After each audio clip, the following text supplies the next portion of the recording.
never smoke the dizzy, but we can always share some disease. It's just a cup in time. This song doesn't have to run. Life's all of us, not every moment we can be feeling fine.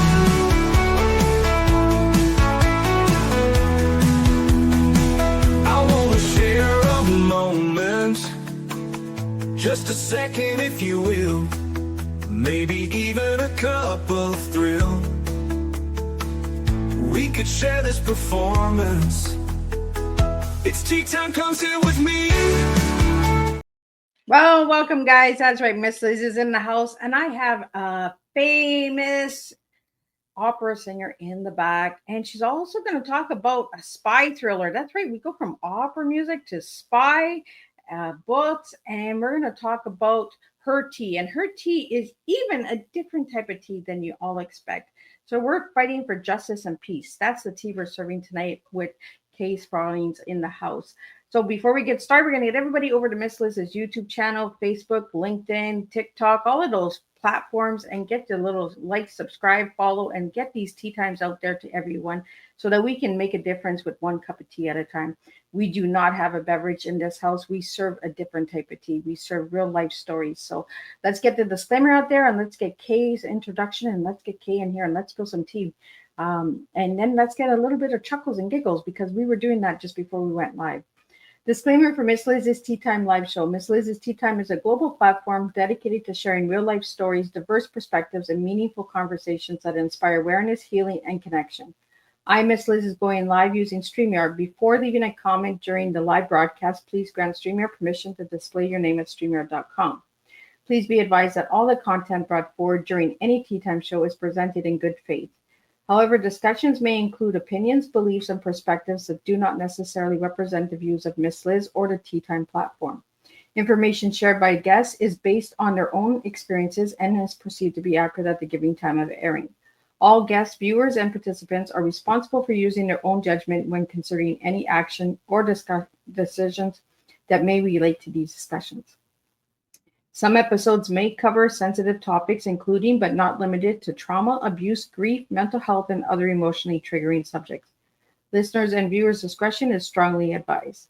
Tea Time with Miss Liz is an open discussion forum designed to offer insight, inspire awareness, and create connection. It is not a substitute for professional, medical, legal, or therapeutical advice. If you require professional support, please seek assistance from qualified professionals or trusted resources in your area. If you have any questions regarding this disclaimer or the content of this discussion, you are welcome to contact me, aka Miss Liz, directly at my email at bookingmissliz@gmail.com or visit Linktree at Miss Liz's Tea Times. By choosing to participate in, comment on, or view these live shows, you acknowledge and accept this disclaimer. Your participation is entirely voluntary. I, Miss Liz, welcomes you to join the conversations with an open heart, and if at any time you feel this platform is not right for you, I respect those wishes and decision and welcome you back whenever you are ready. Tea Time with Miss Liz is serving truth and awareness one cup at a time. And let me give you a little bit on my guest. Well, good evening, everyone, and welcome back to Tea Time with Miss Liz. Tonight, I'm delighted to welcome Kay Sparling to the table, a woman whose life work is as dynamic as her voice. Kay's journey, the voice of a lifetime, music, meaning, and memories, celebrates a life steeped in song, but her talents reach far beyond the stage. She not only captivates storytelling through music, but also the author of the thrilling novel Mission Thaw, a spy thriller, adding yet another incredible chapter to her creative belt. Kay's life reminds us that it's never too late to reinvent ourselves, to follow a new melody, or to put a lifelong dream on paper. So grab your cup, settle in, and join me as we dive into music, the memories, and the intrigue behind the stories Kay Sparling has to share with us tonight. Let me get Kay in here and let's spill some tea together. Welcome, Kay. Welcome. I'm to you too. I'm very glad to be here. I just have to say, I love your theme song. I love that little country thing you got going on. Excellent. And believe it or not, my book has a theme song too. I'll tell you about it later. So, Oh, well, look yeah, at, I'm going to it's write that down. yeah. If you go to ksparlingbooks.com and you go to media, you're going to see like a graphic illustration of Caitlin putting her leg up in a ball gown and putting on a thigh holster, for a gun. And it Yeah. says, I bet you I'm the only, belle at the opera ball that's got this accessory. Well, right underneath that, it'll say there's a track, about a 3-minute track, and it's called I'm a Warrior. And one of my good friends that writes a lot of Broadway theater music composed it, and one of my students sang it. So, oh, well, yeah. Look at that. I'll check that out this tea time. And anybody that's listening tonight or watching a replay, check that song out. Yeah, my little intro is my son who wrote that song for me. And then that's excellent. He got music put to it and the songs and all that. And I like the little twist in it. And I like how it says, we're not always okay with ourselves, and, we can share tea together. Yeah. So can you tell me a little bit, before we went live, we were chuckling in the back, we were giggling because she told me something that I just got to watch myself, where she's going to kill me. But Kate. Oh, no, I won't kill you. But Kate, let's go back down that rabbit hole where it's a little safer. Who was Kay as a little girl and who is Kay now? Okay. Well, as a little girl, and my mother loved to tell this story, and a lot of other people do. I was 5 years old, and my parents took me to see Sound of the Music, in the theater. Of course, how big that felt, being 5.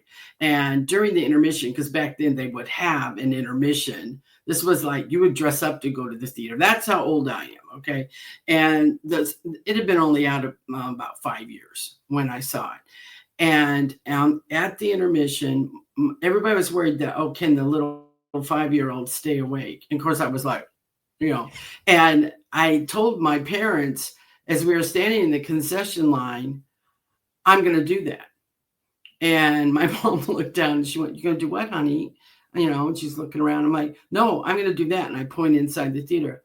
I'm going to be like that little girl. I'm going to stage and sing and dance.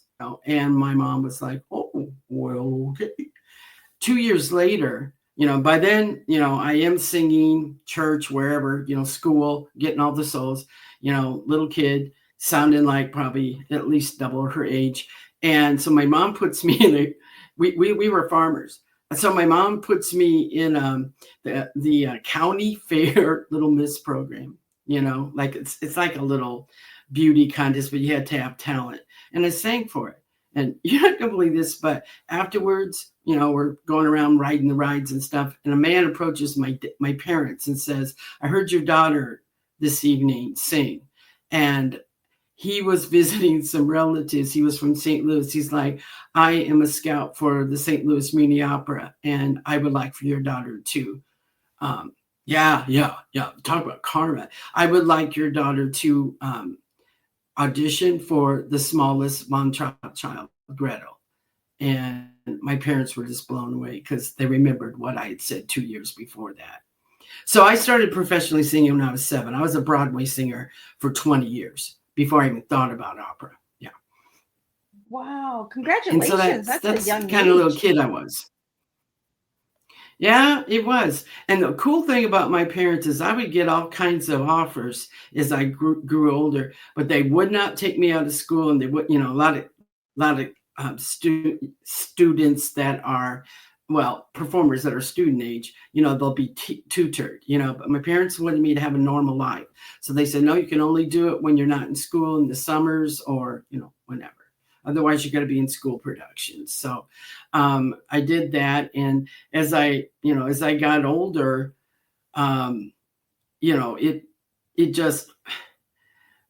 it was like, all right, by the time you're, 15, you've got enough money to go to college, So that was really cool. And, I didn't think twice what I was going to go into. It was going to be the performing arts, Well, I like that because you So said it at yeah, 5 years old, and at 7 you were already scouted and in the business. I like that. For all got my my young first gig. listeners, Yeah. yeah, for all my young listeners out there, see, your dreams can start at any age. Yeah, and it doesn't have to be in a big city because this was in a very small town in a in a Midwest state, and yet there it was, that's how show business is, it'll find you. And another funny story is uh we finally built a bigger house and I had my own room, and I asked for Christmas if I could have a map of Manhattan. And then in 8th grade, I had push pins in every major Broadway theater, in Manhattan. And I Wow. was going to sing there. And yeah, I was just this determined kid, really driven and a perfectionist, and, work and practice very, very hard, and to the point where it's like going back and forth every Saturday to Chicago from where I was, which was, you're talking about a 4-hour drive halfway through Illinois to, go to voice lessons, in Chicago every Saturday. Yeah.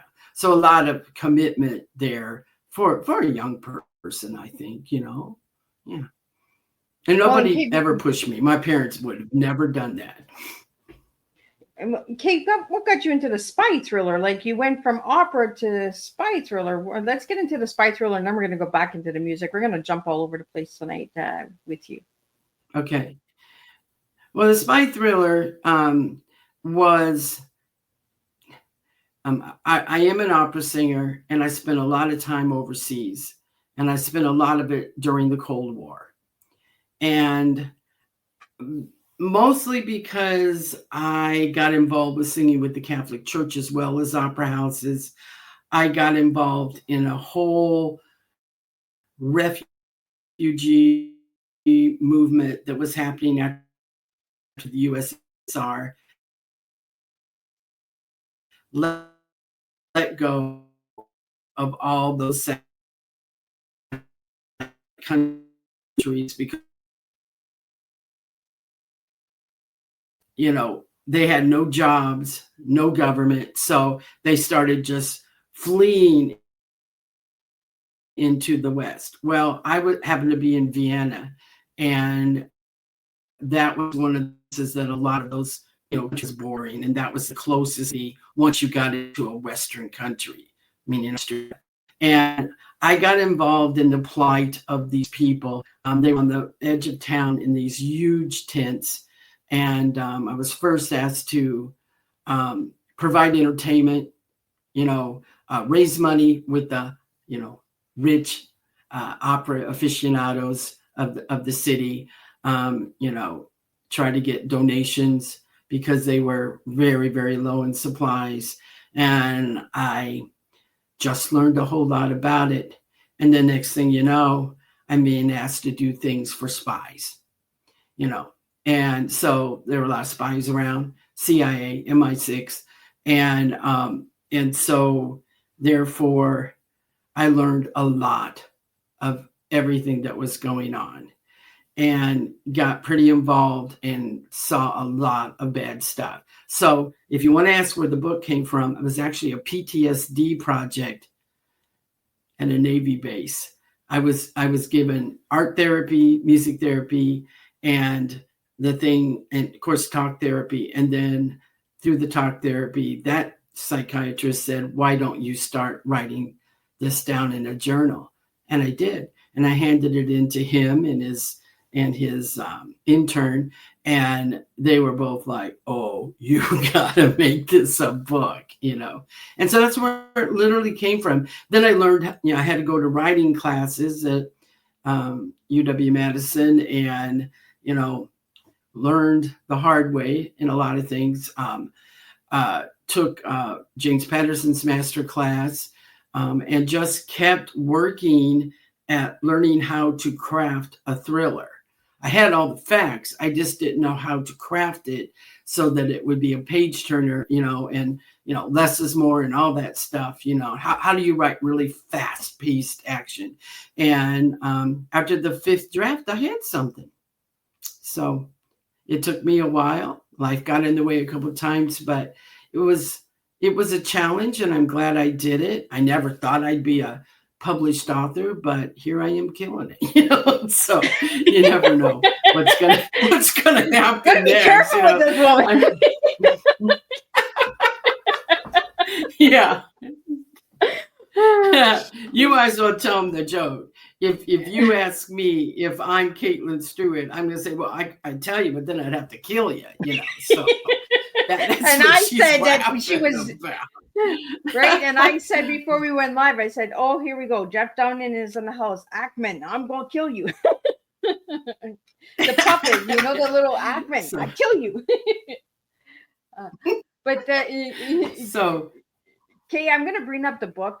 I want you to describe to the audio listeners that may not see our video right now. Explain the cover and all that. So I'm going to bring it up, the colors, what's on the cover, and how you got the cover and all that made. So I'm just going to pop that up.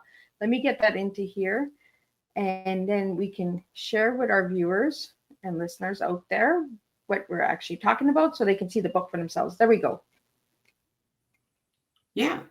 Okay. So how that worked is I had a vision, and of course, my publisher had something to talk about that too. And so what they said to me was like, we would like you to give us 3 ideas, and we'll work on that. And then we'll do some mock-ups, and we'll find out which one you're leaning towards. And then we'll keep tweaking that. And I picked this one because I think it shows, I liked it that it's her back, and she's looking out on the cityscape of Vienna. And, it's sort of like Caitlin against the world, which if you read my book lots of times, that's the way it works. And I love the way that he put the jagged ice under the word thaw, because the thaw represents the last of the Cold War. If this mission works, the Berlin Wall will come down. And so I like the way that the jagged ice is starting to melt there. And I like the blues. I think it shows suspense and kind of that time in the late 80s. Yes, Vienna is a beautiful city, but you have to remember there was a neo-Nazi that was their prime minister. It was a dark time. Okay, not as dark as East Germany, but pretty dark. And so I think those muted blues and grays kind of represent that, just a kind of a desperate, dark period in the history. Yeah. I like the colors, and I like that you described the cover of the book, because sometimes when we look at the cover, we don't understand the cover, right? And that's why I like to get the authors to describe their covers and the little story behind it. And I like that her back is turned, because that shows power, right? It shows that this is a powerful woman who went through a lot of stuff and the world against her, right? Absolutely. And, I think that one thing we have to kind of sympathize with her about is that she just goes over to be, she wins a Fulbright scholarship, and but little did she know she was being vetted in graduate school in the United States for 2 years. They had a specific thing they needed an opera singer to do. And so she goes over and she thinks she's just going to be doing what she planned on doing, learning all that the apprenticeship can teach her, and, the culture. She wants to just, get all of her languages up and all. And little does she know, that before she can even start the apprenticeship, she goes to language school just to kind of wipe off her German a little bit. And, they come to her within, weeks of her arriving. And, it's such a shock, and she's not prepared. I mean, she's been a singer all of her life, and she grew up on a farm. So I mean, yeah, when they approach her, and that's in the first chapter, you know, you have to pinch yourself because you realize, how would it feel to be her right now? They actually apprehend her and throw her in a back of a Mercedes and take her to a park. And they all sit across from her and say, okay, this is what we need. And, you've been highly vetted and, we really believe you're the right person to do this. Can you do this for us? At the same time, you're going to be an opera singer because that's your cover. And we need a very, very young, beautiful, prima donna. It can't just be a good singer. It's got to be a prima donna because you have to get the attention of a very powerful man that is pretty much banking the Vienna State Opera right now. And so you've got to, get his attention, want him to mentor you, and get him to allow you to infiltrate his society, which ends up being this huge cartel for human trafficking and even dirty bombs. And so a lot of pressure is put on Caitlin. She's considered a high-profile spy, which means that, she's not hiding in a hole somewhere trying not to be noticed. It's just the opposite. She wants to be noticed by everybody, and that's actually her cover. No one knows that story behind of what she's trying to do. And what that's she's trying to get usually the way them it to. is, right, Caitlin? And Kay, that's the way it is, right? Is they want you to be seen because then it's the distraction, right? Yeah, well, I mean, who's going to think, that an opera singer is, actually a spy and trying to get intel from you and plant bugs all over your place, I mean, it's, no one's going to expect that because, she was there legitimately, she legitimately made that apprenticeship. And she is the best. And so she's going to be asked to sing at the balls, the opera ball, the fundraisers. She's going to be asked to go to this high echelon of society and, expect to, go with the jet setters. And she's ready to do that because of what she already manicured herself for international opera. So she's got the clothes, she's got the manners, she knows what a shrimp fork is, that kind of thing. And so she can walk in there and just be herself, and nobody's going to know.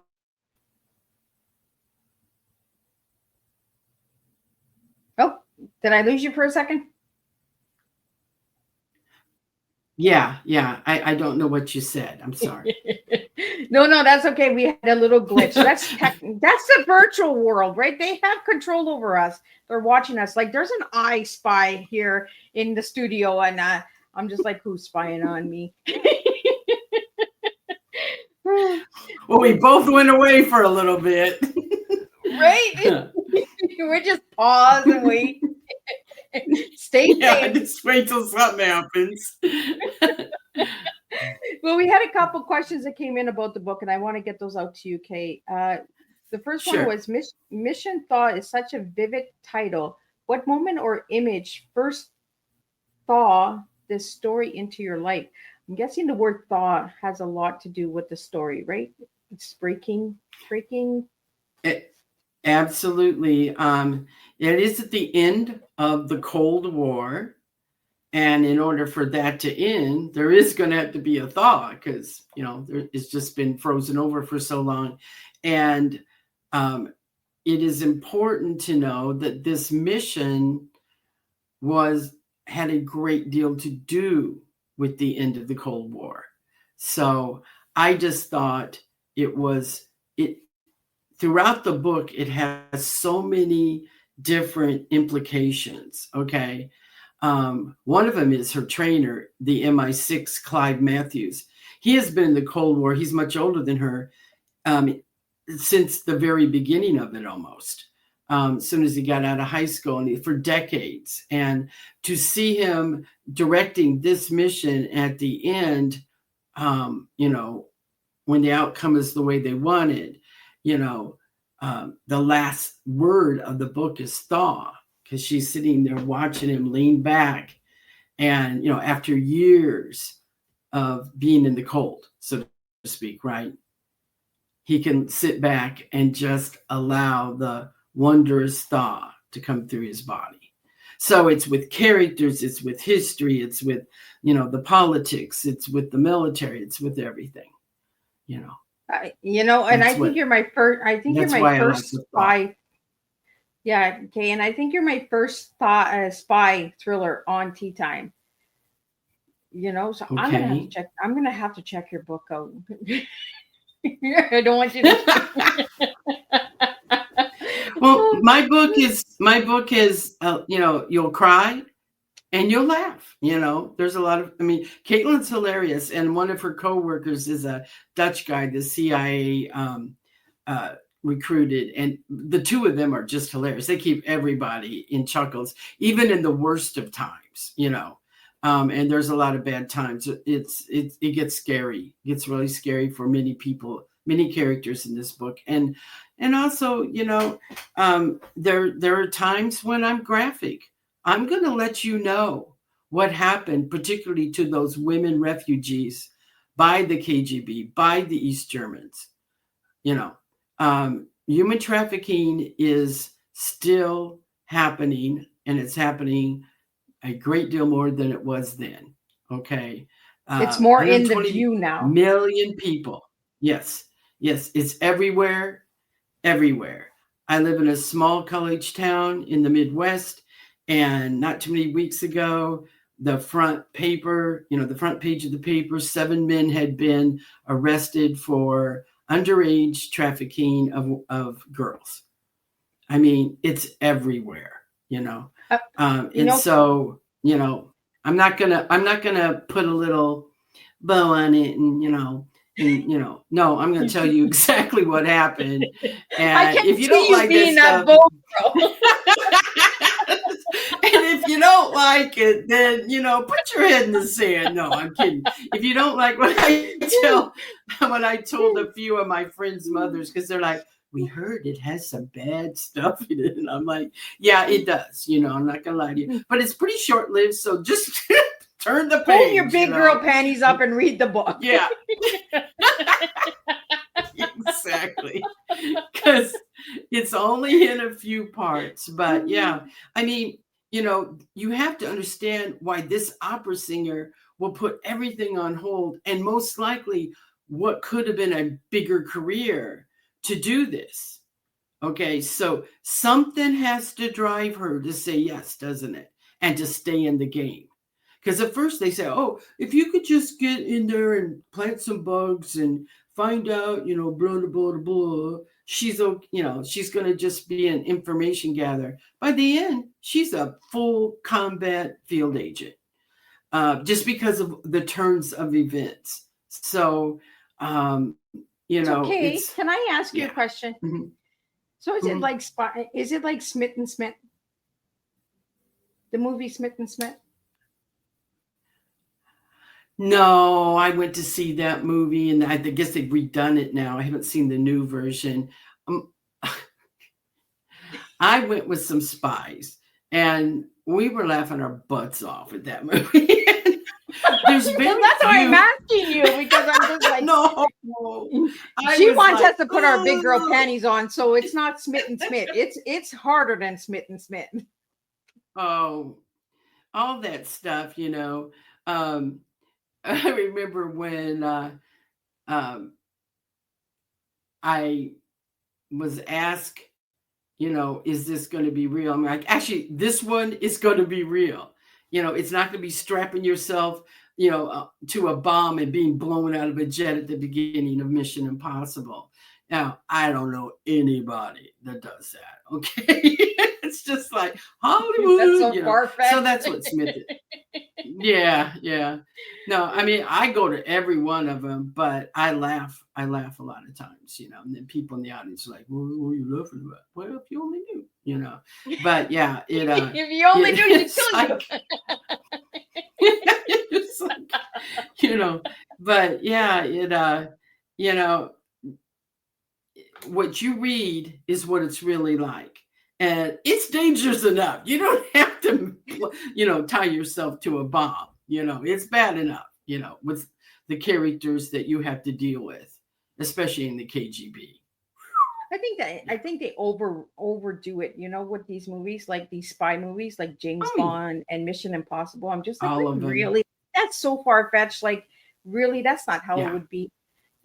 It would be Yeah. more of the stuff like you're saying, like like the hidden opera singer and that's right in your face that you don't realize the story and the stuff that she has to Hmm. hide. Get close to this. Was Hmm. that Dutch guy cute? Oh, let me tell you, both the Dutch guy and the Clyde Matthews character could have been male models. Yeah. Ooh. Hey, it See, always helps. it That's helps one when thing they're nice Hollywood gets looking. It's right. easy on the eyes. Absolutely. Because, sometimes they need to use that too. Yeah. When Caitlin meets the Clive Matthews fellow, it's right after the opera ball, and she's in all of her glory because she was the spotted singer that night, at the villa. And she sees him the first time in an Armani tux. Yeah. I like a And man just in a goes, suit. ha, I'm just a woman that me, likes a man in a suit. So, are me you like too. that, Kate? Oh yeah, even and a uniform. I'll go for a uniform. But yeah, when Caitlin sees him, she is just like, "How did I miss him all night?" Well, she finds out later because he was hiding from her. He was checking her out to see how she was doing. And he can be a How master of you doing? disguise, or he can just be invisible in a crowd of people. And I mean, because oh, wow, yeah. So Caitlin's just like kind of blown over when she first sees him. And he's totally rude to her because he doesn't want her to know who he is and in that environment with all those Nazis everywhere, right? And so he's really rude to her and her agent, who was her escort.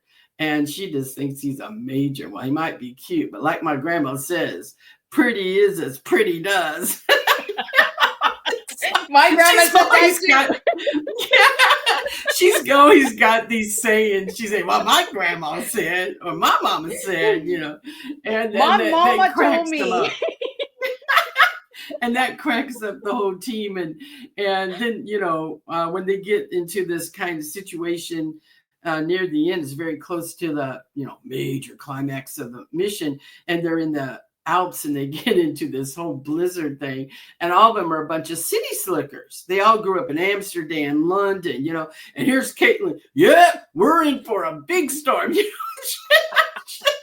Talking, and she starts talking about her pioneer stock. They went out there in the Midwest and the Great Plains and they made it. Well, they did. And so yeah, they oh no, not another pioneer story. But she learned a lot growing up on the farm, and they would get snowed in. Caitlin's family would, so they had to survive. And so when they're all like, she's like, okay, we got to do this.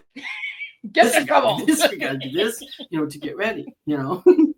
It's like, yeah, bunch out weenies. So it's snowing. We're still gonna go. When you're a It's farm like, girl and you know how yeah. to shovel the snow, you know not to mess with that girl. So yeah, but they all have their strengths in so it's a concerted effort with two teams of CIA and MI6. She's of course CIA, and they all have their strengths and they all have their little personality quirks, but somehow it works together. It does work. Okay, I want to get into And she's the only woman. I want to get into your TK. Okay. And your tea So, that you gave me tonight was fighting for justice and peace. Tell me a little bit why you gave me that tea. well, ever since I was a child, I always had this sense of, well, this has to be fair. This has to be fair, and so when I was a little kid, if something was happening in my classroom and I didn't think it was fair, I tried to fix that, whether it meant talking to the teacher or here, you can have my turn, or whatever, I always was very, very aware of that. And that was just a constant thing throughout my life. And then when I moved to New York City, I went to this really famous Chinese guru that reads your aura and reads your tea leaves and all this stuff, And I mean, presidents had went to this lady, So I felt really lucky that my friend Unit was able to get me in there because I just love that kind of stuff. And the first thing she said is, your karmic path is you try to right all wrongs. And by then, I'm like, oh, yeah, And so that has been a very common thread throughout my life. College sit downs, about the ERA. I mean, just whatever. Okay. And that's why when I got to Austria and I saw this situation, I had to help because these people were being so oppressed and there was nothing about fairness about it at all. And so, and in addition to that, I feel like I've always done what I could to, keep peace, or make peace. Now, that could be as much as like the big extended family to, world politics, So that's just seems to be my thing that keeps coming around. Sometimes I don't ask for it, but it still gets thrown in my lap, and then, oh, okay, So yeah. Recently, I had a big conservatory and I was the main, I was the artistic director and main voice teacher. And I have an anti-bullying thing, a big campaign going with all the high schools and colleges I deal with. And so I've gotten very involved in that and been, a loud spokesman for that. And, because a lot of kids in performing arts, they're going to be a little different, And so there's a lot of protecting and a lot of teaching kids to embrace change and to stand up for themselves. And that's something that we haven't ever talked about on Tea Time is the performing arts, the bullying. There's got to be a lot of that in the background, right? Yeah, I mean, it's still where I'm at in the Midwest. It's still, if you're a jock or you're a cheerleader, that's fine, right? But if you're a male and you are feminine or you're somewhere on that spectrum of gay or whatever and you're very artistic, well then that's somebody to, even though they could be fantastic. I was working at a high school where they were winning the International Thespian Festival every year for their musicals. So these kids go on to great college programs and become professionals. It's one of the best departments in musical theater for high school in the country. Okay. And yet those kids, when they were out of our group, and had to go to math or whatever in the hall, they could be very bullied by the jocks, let's say. Yeah. That still goes on all the time, constantly.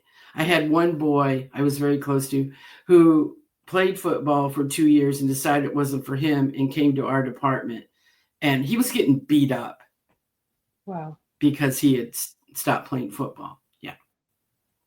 The peer pressure that the peer pressure that people, it's right in our face. It's almost like your story, right? That opera singer, it's right in your face and no one does anything about it. You know, it's just like human trafficking. I mean, it's right in our face and we don't do anything about it. Exactly. Exactly. And that's probably my main focus. Well, right now, because of the world politics, my book is so relevant in so many ways. And you have to understand, Putin was a KGB officer in East Germany during this book. Okay, so kind of put that in your pipe and smoke it for a second, you know. And where's one of our worst human trafficking situations right now? Oh, well, Ukraine. And well, who started that? Well, there you go. People never change, you know. Right. He's just one big bully, just one big bully, and always has been since he was way back in East Germany, you know. And you put someone with power like that, and you see what happens. So my book has so many connections of what's going on right now, whether it be with human trafficking or politics, you know. And so it's kind of sad, you know. This mission works and the wall comes down and USSR seems to be going down, right? But we were all celebrating and I was over there and, you know, we were having pieces of the wall. Whoa, whoa, whoa, you know, and we had this big party and all of a sudden this man, this older British man, he's just sitting there and he's just drinking his tea and eating his food. And I'm like, he's not really celebrating. So I sit down beside him. I go, aren't you happy? And he's like, I'm happy. But they'll be back. In your lifetime, all this will be much worse. And Wow. I didn't want to believe that, obviously. I mean, you know, the wall was coming down in 89, but look at where we are now. Yeah. He was Look where we are now. exactly correct. Yeah, We're he was repeating exactly history. correct. It's so scary how much we're repeating history Mhm. because we learn from history. Yeah. And then we have so many neo-Nazi characters in this book. And the same thing goes, you know. My father fought in World War II. And afterwards, went ahead and reassigned himself for 3 more years. He ended up having to clean up the Dachau camp, you know, concentration camp. And then in 1987, I'm over there going to graduate school, being an apprentice, and I have Austrian people, my peers, telling me the Holocaust never happened. Wow. And way back then, what do you think they're saying now? You know, so yeah, it was just the Americans trying to keep the Germans down. They made those, you know, memorials. They made it up. You know, it's all fake. Yeah. You know, I'm sitting there and I'm trying to bite my tongue because remember, I'm the, you know, and I'm going, whoa, you know, and yeah, and you know, and remembering the pictures my father actually took while they were cleaning up Dachau. Wow. I believe my dad. The pictures are the proof. The pictures are the proof.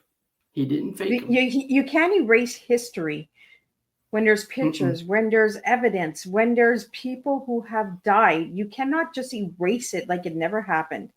You know, it's so frustrating to see people erasing it or distracting us with nonsense so that we don't speak of the history. Yeah. They're trying to rewrite it. And you know, another experience I had in my lifetime when I was living in New York City is I lived in Bayside, Queens, and it has a very, very large older Jewish population. And there's by my house, there was a really tall, you know, high rise for retired Jewish people. And so sometimes I would go and, you know, just volunteer, you know, to sing. They had like a cabaret theater. So sometimes I just go down there and sing some cabaret stuff. And I met so many, particularly women, you know, they live a little longer, you know, they were very elderly, but, you know, they had the numbers that, you know, I interviewed these people. They're real. Yeah. Yeah. You can't erase real people. Like, you know, you can't erase the story either of a Mission Saw because you got to read the book. You got to put your big girl panties on, and you got to check out those Dutch guys. Like I'm telling you, if she says they're worth checking out. Check them out. Yeah, she describes them really well. Yeah, and there's like this whole little triangle thing that, there is a dash of real romance in this thing, but I'm not going to give Oh, it away. Yeah. you And gotta you read the wonder, book. is anything going to happen or is it not going to happen? Yeah. But Oh, it's one of plot twisters. Is it this way or is it this way? oh yeah, there's lots Yeah, of plot twists in this it's a baby. girl. Right when you think you know what's going to happen, something else will happen. There's a And you'll go, twist, guys. It's whoa, a spy didn't see thriller. that. Yeah, didn't see that coming. Yeah. There's a little bit of everything, as far as what might happen in a mission like that. Remember, everything is real. So, I really like the cover. I like the cover. I like the name. I like the word thaw because you're breaking ice. It's like it's thawing away. yeah, And you just never know yes, what's under the ice. And I say that about people, right? When we break the ice, break that hmm, iceberg between a person and a conversation. You just never know what you're going to find or who you're going to meet by just having that open yeah, conversation like we're having today. You know, I didn't yeah. know that I was getting down this road with Kay. But you know what? I like Kate. I like she speaks it like it is, man. That's the way I like it. So Kay, I That's have a the only way I question. know how to do it. I have a question for you, Kay. Uh, what is the difference between opera and sacred music? Okay, yeah, that a lot of people have asked that question. Okay, so um, they're the kind that I do are both in the realm of classical music, obviously. Okay. Okay, so when you're training as an opera singer, you're also going to be um, learning uh, the roles of oratorials as well. Now, one that I will cite for you all is one you might have heard, at least, is around Christmas time. They'll do the Messiah, Okay. Handel's Messiah. They'll do concerts of that. And the only difference, I mean, you still have to be a very virtuosic singer with lots of training. And so the difference is in opera, you have a stage with sets, humongous sets, 3-story sets usually, lavish costumes. You have a blocking where you're acting it as you sing, you're moving, you're whatever, you're doing.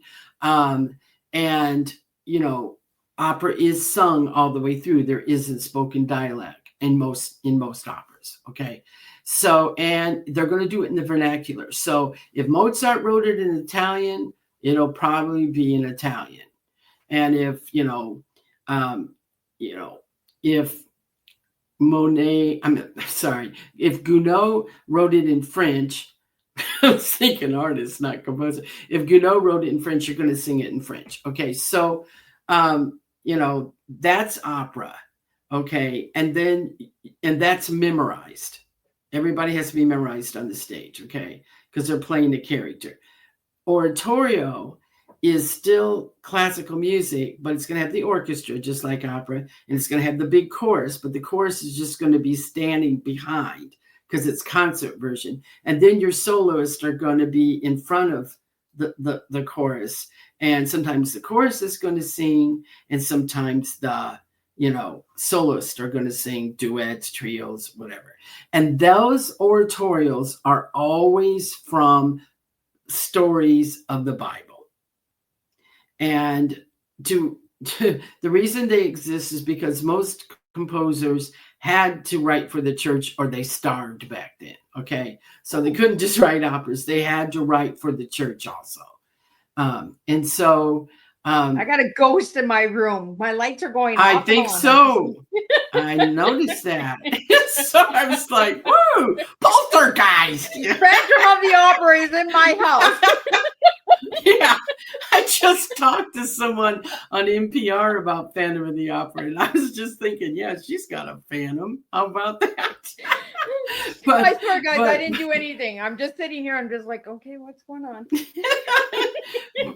but anyway, so that's the difference. So you're going to do oratorio, maybe in a concert hall. You might do it in a big cathedral, but almost all opera singers I know, also do a lot of cathedral singing, So it doesn't have to be this great big lavish oratorio. I put out a sacred CD a long time ago, just of, things that would be sung in church for different times of the year and that kind of thing. And so, it helps to be, as an opera singer, you have to be flexible. I also still sing some Broadway roles. So, when the opera role isn't coming, go look for another gig, So that's why I sacred sing. But the most important thing about my sacred singing is I became the 9/11 funeral for New York City and for the Catholic Diocese. I sang a great deal of the the Catholic funeral masses and what we'd call memorial masses, because there wasn't a body. I did that for months after 9/11 for all the fallen service people. So probably more famous for that and a lot of things, for that period of time. So I had all the box to check. I knew how to be a Catholic cantor. I had a very strong voice because there's going to be 2 of these funerals a day a lot of the time. And so I was recruited, for a lot of different reasons by the mayor's and the governor's office to do those. So yeah, it's a good thing that I had, talk about preservation. It's a good thing I had all that background and I could say yes. And they did ask me because opera closed down, Broadway closed down. So if I hadn't had those gigs, who knows what would happen to me. And also I was invited to do these big rallies they were having. You probably saw some of those on TV, like in Yankee Stadium and that kind of thing.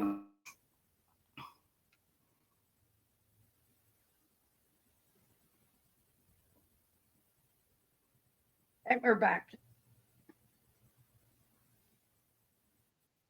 Yeah, I lost you again there for a second. It's the Phantom. The Phantom is in my house. The Phantom of the Opera, right? Stop it! Leave her alone. On tea time, I'm telling you. I was just like, what's going on with my lights in my room? So, Kay, you mentioned CDs, music. So, is there CDs out there that people can find that you have out there? Well, Lord, they were a few million years ago. So no, everything's went out of, print and that kind of thing, that I did back then. I mean, I just had my 66th birthday. So it's been a while, since those came out. You don't look that age, girl. You look good. Well, thank you, honey. But, do the math. I was around in 87 as a graduate student. So, no, I am that old. And so, no, there's nothing that you can get now. But I did, I did a sacred one in New York City. I did some stuff in Germany, some German opera things. I was in some videos,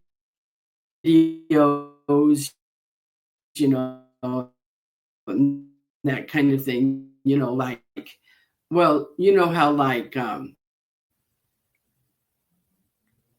you back? Yep, I'm back. I can hear you. Okay. How our PBS will do Live at the Met or something like that. Well, BBC has that in the UK, and then Germany has Deutsche Grammophon that would do that. And so all those, but it's pretty hard to find after all these years. I mean, obviously I'm not a superstar like Pavarotti, so they don't keep renewing my, contract. It's kind of like books. How they. Hey, you mentioned that the opera houses and the Broadways are starting to close down, and you mentioned the name Godot. They have a big Broadway show going on in New York City. Is it coming back? Do you think Broadway's coming back and opera's coming back slowly? Well, Broadway's back big time. The problem with opera is it got 2 hits. It got 9/11, and then it was the pandemic, and both times closed them down, and the cost is just every production, like at the Met, is just millions and millions and millions of dollars. It's like Hollywood. And the problem is, there's fewer and fewer people, especially in the States, that want to pay those prices and buy, season tickets to the Met. That's going to put you back like $800 a seat, for the season, every show, and or more. I mean, the galas are crazy. It's like $10,000 or something. And so, as those people that had that as a culture start to pass away, the younger generations aren't replacing them.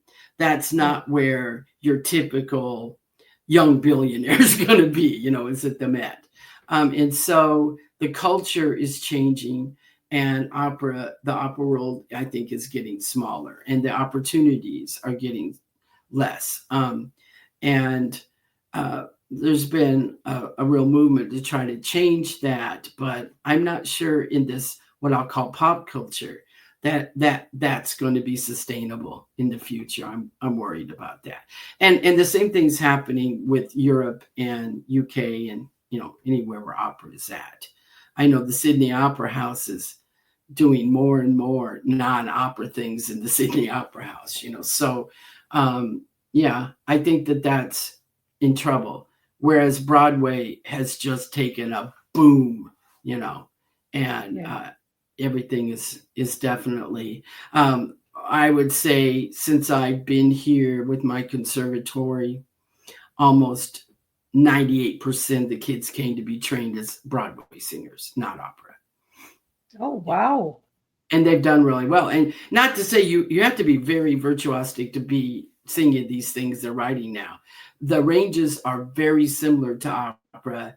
And sometimes, the singer has to belt that note rather than, just a regular natural production of tone. And so it can be even, and the competition is incredible, just to get in a college program in musical theater is very hard to do, let alone a graduate program, let alone an apprentice, let alone get your equity card. It's tough. Okay, my computer is going to do a restart, so let's get your information out there before it shuts down. How can people reach you and all that good stuff? Okay, ksparlingbooks.com. And that is a huge website. It has all the places you can buy the book. It has editorial reviews. It has all kinds of podcast links. It has my song. It has a little bit of everything just packed in there. Everything you could possibly want to know about the book and how to get it, just go to ksparlingbooks.com.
Kay, are you still here?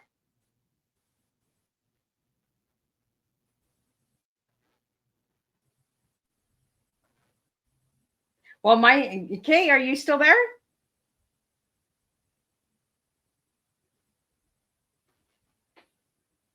Did I get you back, Kay? Yeah. Awesome. See, I just slide back in. I don't care. This computer, man, I don't know what's going on. Lights are going off. Computer's going off. I'm just like, no, wait a minute.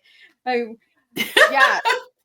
Okay. If we middle of it, let's get it out there again. Let's get your book out there. and your final message and all that good stuff. We're still rolling. We're still got it here.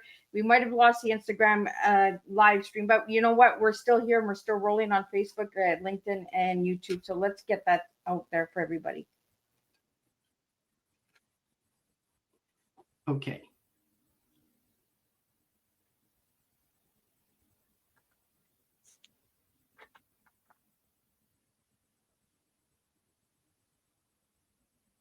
Did I lose you? I'm here. Oh, okay. So, Kay, get out your information one more time. If we're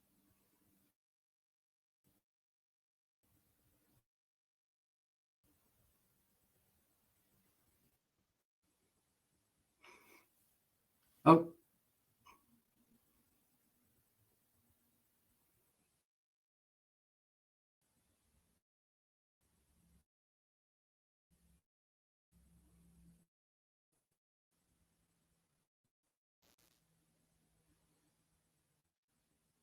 I got you, girl.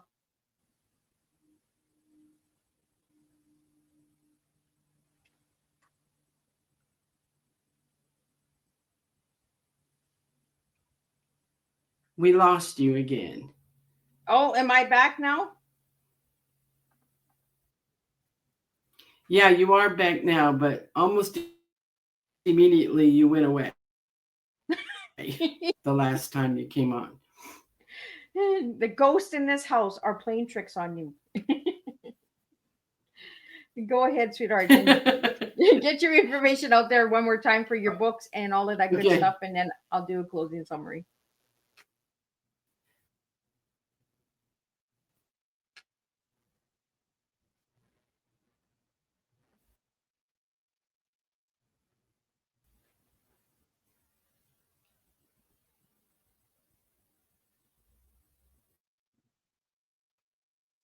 Oh, and I think we're both freezing up once and again. Well, for everybody that has joined Tea Time tonight, we had an awesome show. Kate shared her incredible book, so be sure to check out the Mission Thaw book. You can get that and check it out on her website at ksparlingbooks.com. And we're just going to do a closing summary of what we talked about tonight. So, what an unforgettable tea time we've shared with Kay Sparling tonight. Through her music, Kay has carried memories and meaning to audience for decades. And with her novel, Mission Thaw, a spy thriller, she's shown us yet again that creativity has no boundaries and no expiration date. Her journey reminds us that each of us carries stories worth sharing, whether sung, spoken, or written on that page. As you leave the table this evening, let Kay's story inspire you to embrace the many chapters of your own life, to find your voice, to tell your story, and to never stop creating. Thank you, Kay, for pouring your heart, your songs, and your thrilling imagination into tonight's tea time. And to everyone listening, may you go forward carrying your own melody and keep planting hope one cup at a time until we meet again. And like I said, we have some Phantom of the Opera going on in the house. We have some lights going off, laptops going off. We have some incredible